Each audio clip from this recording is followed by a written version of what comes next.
Oke, Assalamualaikum warahmatullahi wabarakatuh. Good afternoon everyone. Welcome to our fourth meeting of Critical Reading Courses ya. Di pertemuan keempat kali ini, kita akan membahas tentang beberapa yang pernah kita bahas juga di semester sebelumnya ya. Dimana hari ini kita akan membahas tentang pemahaman kamu tentang yang namanya claim dan argumen. Nah, di sini siapa yang masih ingat apa sih itu claims? Apa sih itu argumen? Ya, di sini dimana dengan pemahaman klaim dan argumen ini akan membangun kamu dalam kemampuan analisis ya, to evaluate argument, dalam mengevaluasi apakah argumen yang kamu baca itu benar atau salah ya, apakah adanya evidence di sana, dan cara berpikir pemahaman kamu dan opini kamu secara kritis tentang isi teks yang kamu baca. Ya, di sini. Okay, are you ready? Kita masuk ke mulai ya di sini. Untuk sebelum kita materinya, coba kamu bayangkan ya. You can imagine, bayangkan jika kamu sedang men-scroll Instagram ya. So Instagram, nah, lalu kamu menemukan suatu post ya, di sana post yang berjudul atau enggak isi teksnya adalah energy drinks make you super productive all day. Energy drink akan membuat kamu lebih banyak produktif all day, katanya di sini. Nah, dari statement seperti ini, kamu percaya? Apa kamu langsung percaya? Atau kamu akan berpikir dulu, what evidence? Buktinya mana? Ya, di sini. What evidence back the claim? Ini klaim ya, mengklaim bahwa dengan minum energy drink ya, akan membuat kamu selalu semangat setiap hari. Selama seharian. Nah, ini kan belum ada buktinya. Apakah ada unsur-unsur apa yang membuat kita itu semangat terus? Ada nggak di sana? Ya, jika kamu ada tertulis misalnya di bahan-bahannya itu kan terbukti. Tapi kalau tidak ada itu hanya klaim biasa saja. Dimana di era informasi overload seperti sekarang ini ya, kemampuan kamu cara untuk membedakan dengan baik claims-nya dari from a weak arguments, itu sangat superpower ya, superpower kamu, kemampuan analitik kamu. So today kita akan deep dive into claims and arguments supaya reading kamu itu akan lebih critical. Ya, di sini. Ya, and today's information flood spotting strong claim katanya. Nah, sama ya di sini. Terlihat. So, apakah kamu siap? Nah, jika siap, so let's go. Ya, di sini. Di mana learning objective? Ya, learning objective untuk pertemuan kali ini yaitu kalian harus bisa ya mendefine claim itu apa sih artinya ya. And tipenya seperti apa? Mengidentifikasi klaimnya dan argumen dalam teksnya itu seperti apa. Lalu kamu juga akan mengevaluasi argumennya ya, strength dan weakness-nya misalnya. Lalu mengaplikasikannya melewati exercises ya. Apakah jelas objektif untuk hari ini? Okay. So, let's start about what is claim. Apa sih itu claim? Ya, claim itu the foundations of any argument. Ya, claim itu debatable statement. Suatu statement yang bisa didebatkan ya, apakah menjadi pro-nya setuju atau tidak setuju ya. Bukan fakta yang mutlak. Itu claim namanya. It's heard of an argument. Nah, di mana opini seorang penulis itu yang perlu dibuktikan. Karena itu a claim is a statement that the writer or speaker present are true. Nah, tapi harus diberikan namanya support berupa evidence ya di sana untuk bisa diterima oleh seorang audiens statementnya. It's the central point that an argument seeks to prove, yang harus dibuktikan. Karena itu claims are not bukan hanya sekedar opini atau hasil observasi saja, tetapi juga sebuah insert ya, masukan kamu ya, di mana hasil pendapat kamu itu bisa didebatkan ya, scrutiny and evidence-based evaluation, hasil dari fakta nyata ya, harus dibuktikan. Nah, di mana di sini an author opinion, suatu opini seorang autor penulis itu hanya ditujukan untuk membuktikan ya, tapi klaim itu bisa benar atau juga salah tergantung dari evidence-nya. Walaupun ada evidence-nya, tapi kalau evidence tidak logika ya, itu berarti masih hanya policy ya. Karena itu klaim itu adalah yang bisa didebatkan, spesifik dan supportable. Ya, ini ya, debatable itu yang bisa diargue ya, pro dan kontranya. Kamu apa bisa menerima atau tidak. Spesifik itu artinya jelas dan fokus ya. Supportable itu diberikan supportingnya ada, detailsnya ada, evidence base-nya ada secara real ya, dan bisa dibuktikan secara nyata terlihat ya. Itu klaim. Nah, selanjutnya mengidentifikasi perbedaan tipe-tipe klaim ya di sini. Di mana dalam claims itu ada dibagi 3 ya mainnya. Ada fact claims, value claims, and policy claims. Ya di sini. Di mana dalam ini ya, tipe yang fakta klaim berdasarkan fakta ya, itu menambahkan sesuatu yang true or false berdasarkan variabel evidence-nya. Nah, di mana di sini contohnya climate change is accelerating. Perubahan cuacanya itu akselerasi ya. Atau this policy reduce crime rates by 50%. Jadi kelihatan buktinya ya. Variabel itu terverifikasi. 15% itu dari mana? Kalau climate change-nya itu terlihat dari langsung ya. Observasi kamu. Nah, di sini. Atau misalnya contohnya Indonesia punya 700 bahasa daerah. Nah, ini kan fakta. Kalau kita cari ada berapa banyak bahasa di Indonesia. Ya. Lalu claim of value ya di sini. Value claimnya itu judge the word importance ya. Kepentingannya sesuatu, kualitas dari sesuatunya menggunakan standar yang ada. Contohnya, demokrasi is the best form of government. Atau, this novel is culturally significant. Nah, ini kan hanya klaim dari nilainya saja. Tergantung siapa ya, kalau dari novel nih ya, tergantung dari apa yang pembaca itu suka atau tidak. Jika pembacanya tidak suka, nah berarti kan kualitasnya juga tidak, levelnya akan berbeda. Setiap orang pasti berbeda. Berarti kan apa ini? Berdasarkan pandangan, sudut pandang, nilai, standar estetik masing-masing orang. Ini follow ya. Misalnya multicultural education itu lebih baik. Nah, ini kan belum tentu setiap orang. Atau misalnya penggunaan sosmed itu baik. Nah, walaupun ada positif dan negatif. Yang ketiga ada yang namanya claim of policy.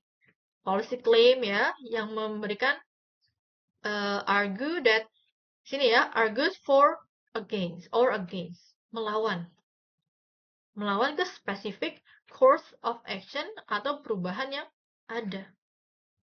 Ya, misalnya ada rules. Nah, di sana ada rules-nya, tidak boleh membawa HP. Nah, tapi kan itu ada polisinya. Tapi kamu masih against, gitu, tetap membawa. Contohnya, universities should adopt test optional admission. Atau we must implement this new curriculum. Nah, ini kan polisinya. Ada polisi itu cara masuk ke universitas itu lewat mana? Ada yang lewat langsung tes, ya kan? Ada juga admissionnya langsung dari nilai rapotnya, dan lain-lain. Nah, kalau ini kan berdasarkan polisinya, sesuai standar, ya. Nah, ya atau di sini contohnya pemerintah harus mewajibkan bahasa daerah di sekolah. Nah, itu kan tergantung dari sekolahnya. Jika misalnya ada yang kosong, nah bisa ditambahkan ya di sini. Lalu ada tambahan ya, cause dan effect. Claim ya, sebab akibat. Causal link, adanya hubungan antara sebab akibat. Contohnya low critical literacy ya. Fuel apa di sini? Full ya di sini. Atau misalnya contoh yang lain misalnya sebab akibat paham bedanya. Kau tahu bedanya? Bedanya jika kamu sakit karena banyak minum yang dingin-dingin atau sakit karena apa? Yang lain, virus dan lain-lain. Nah, ini kan bahkan sebab apa? Hasilnya berbeda. Next, di sini what is an argument? Kita masuk ke yang namanya argumen. Sekarang ya, kira-kira argumen itu apa? Ya, an argument is a set of reason, evidence, and reasoning supporting a claim. Ya, argumen itu adalah suatu gabungan dari reason ditambah evidence yang mensupport klaimnya. Tanpa adanya hal ini ya, klaim itu akan hanya opini kosong ya, jika tidak dibuktikan.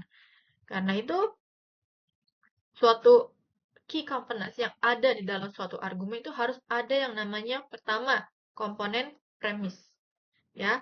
Premise evidence itu seperti data atau quotes yang ada ya, reasoningnya ya di sini. Reasonnya itu seperti apa? Deduktif atau induktif. Dan counter argument. Nah, di sini ya komponennya. Lalu adanya bukti di sini.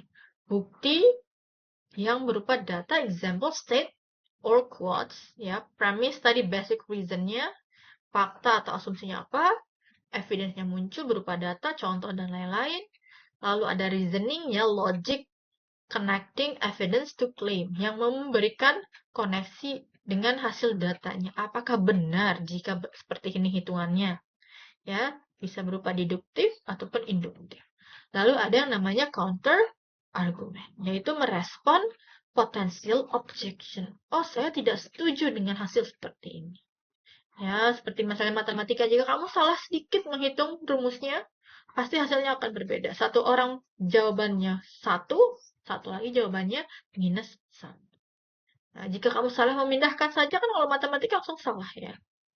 Atau berubah jawabannya. Nah, ini kan. Jadi tergantung dari reasoningnya. Kamu lihat apakah benar atau bisa di counter argument. Selanjutnya di sini anatomi dari sebuah argumen itu seperti apa ya. Untuk main anatominya itu ada 3, claim, evidence, and warrant. Nah, di mana semuanya itu penting yang bisa membangun suatu argumen yang baik ya. Claim itu dari assertion kamu ya, konklusi kamu terhadap suatu informasinya ya untuk bisa terbuktikan. Selanjutnya yang kedua ada yang evidence ya, di sini memberikan supporting fakta, data, dan yang lain-lain. Selanjutnya yang ketiga itu warranting. Warranting itu suatu reasoning kamu, alasan kamu ya, yang mengkoneksikan antara evidence yang ada dengan klaim yang kamu buat tadi ya. Jadi penengah.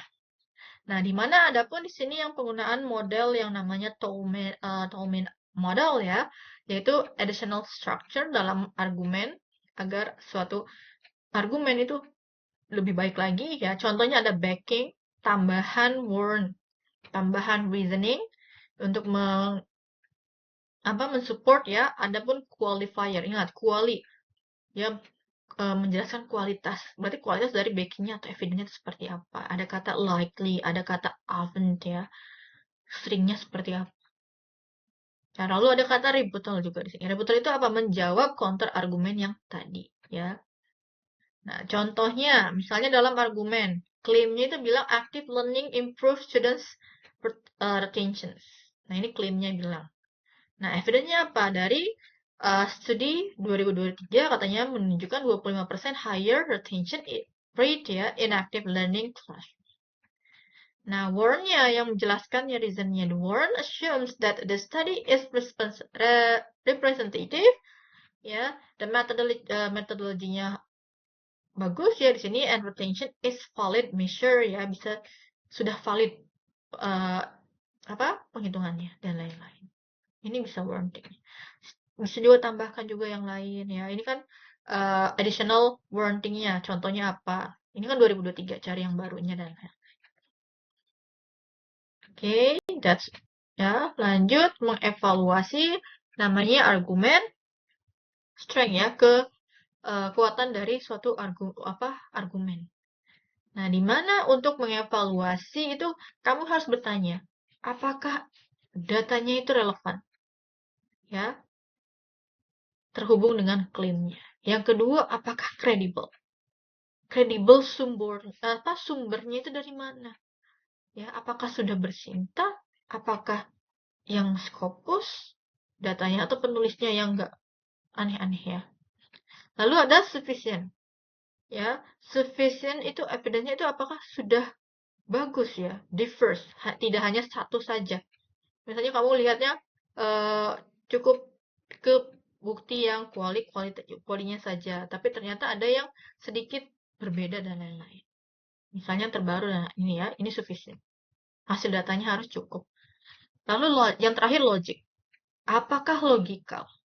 Ya, no fallacies seperti adanya yang melebih-lebihkan atau ad hominem ya, attacking a person ya, atau strawman distorting opponent's view. Jadi ada yang kalimat yang hanya bentuknya kayak mirip persuasif tapi belum terbuktikan. Nah, kamu ingat logic di sini artinya logical fallacy, tidak berbentuk hayalan ya. Not a logical fallacy.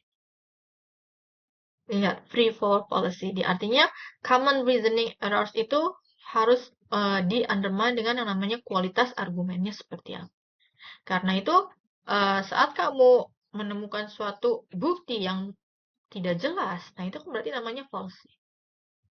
Ya, berarti tidak bisa, kemampuan argumennya itu masih rendah. Nah, kamu bisa tambah penjelasan bahwa argumennya rendah atau datanya kurang memadai dan lain-lain ya. Nah, di sini. Contohnya di sini ada sample text ya, yang simple saja sudah dipersingkat. Nah, kalian bisa lihat di sini in the digital age, Indonesian students are increasingly avoiding physical book due to addictive gadgets. Ya, ini klaim ya, sebab akibat ya. Evidence-nya, tahun 2024 Kemendikbud survei menunjukkan 65% students spend lebih dari 4 jam per hari ke TikTok ya. Di TikTok with reading time down, di mana waktu membacanya itu menurun sebanyak 30%. Ini evidence-nya ya. Thus, karena itu, school must ban gadget in class. Ini claim of policy. Peraturannya muncul. Nah, kalian bisa lihat analisis dari sini bahwa main claim-nya itu memban gadget in school. Ya, di policy-nya itu yang main-nya. Argumennya apa? Surveinya sebagai bukti, fakta, fact claim ya. Casual reasoning-nya adalah gadget. Karena penggunaan gadget, berarti reading-nya juga berurut. Strength-nya apa? Credible. Credible evidence ya, karena jelas credible masih terbaru ya 2024. Relevan juga. Weakness-nya apa? Ignores counter argument. Contohnya gadget for e-books. Ya, di sini.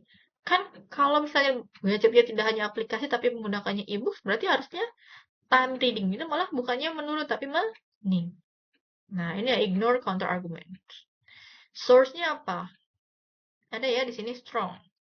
Karena dari Kemendikbud dan lain-lain hasil reportnya ya, strongnya 7/10. Jika bisa lebih baik lagi itu apa? Ditambahkan evidence yang lain. Ya.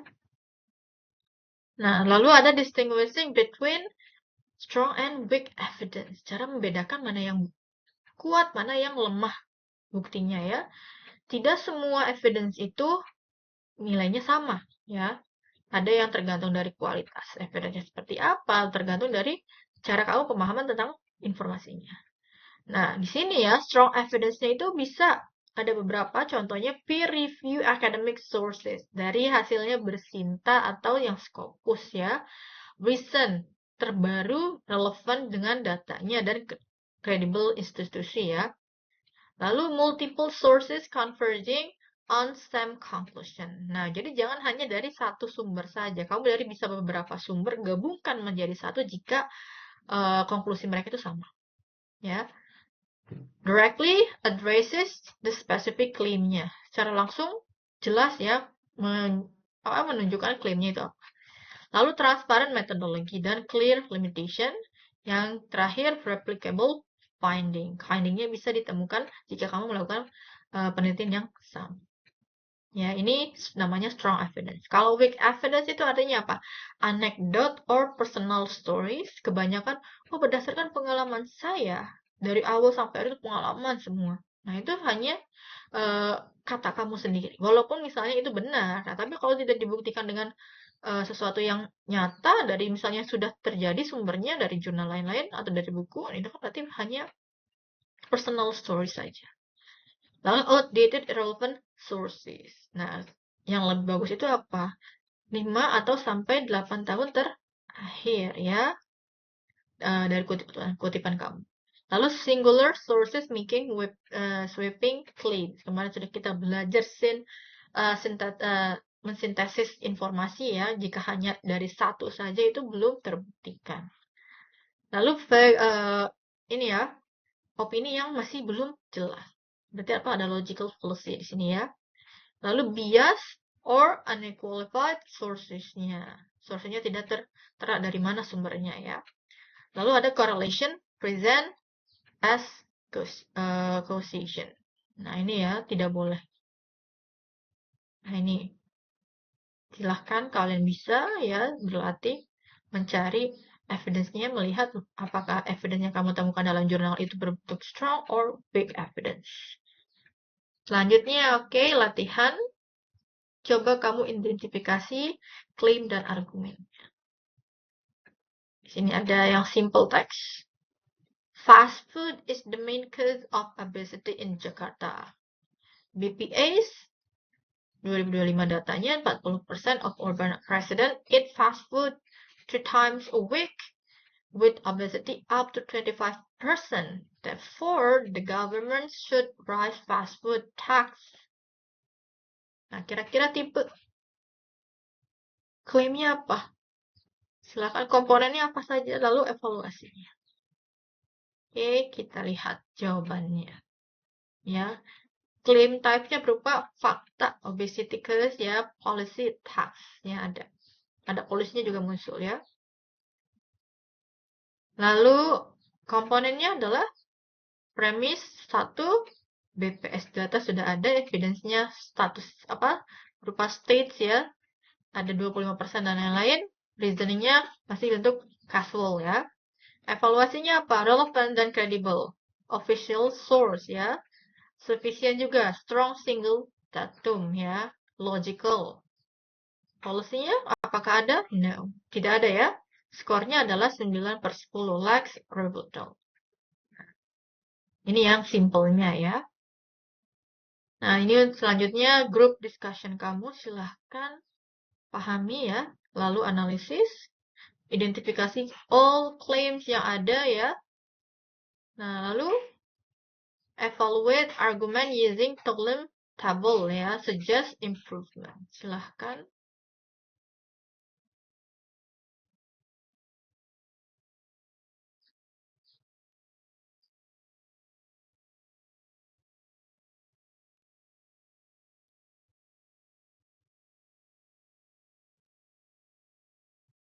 Kita lihat ya jawabannya. Sini kita cek. Klaimnya adalah di sini, claim komponennya, claim data warrant, backing, rebuttal, and qualifier. Text example-nya bilingual curriculum is better. Nah, ini kekuatan klaimnya adalah 8, improvement suggestion-nya add the qualifier in Indonesian context. Datanya ada dari UI ya, 2024 study, 70% failure. 9, already credible and specific. Warn-nya, English error cultural context. Add sociolinguistic theory, tambahkan teorinya kurang ya. Backing-nya, national identity. 6, cite expert like present. Ya, rebuttalnya apa? Globalization ignores identity. Lalu ada qualifiernya tidak ada ya. Kita bisa menambahkan kata often di sana. Karena case conclusionnya bahwa overall strong argument 8/10 ya skornya, but more ya di sini backing would make it persuasive. Perfect for TESOL educators like us. Ya, di sini. Oke. Nah, karena itu di sini practical exercise kamu ya, silahkan menganalisis klaim dari academic text. Kamu mencari klaimnya, map evidence-nya, trust the warranty-nya, evaluate the quality. Jadi pakai Tolu model tadi ya, silahkan buat tabelnya lagi. Nah, silahkan kamu bisa secara berkelompok atau secara berkelompok ya, mencari satu teks jurnal buat ini ya, kamu analisis klaim di sana.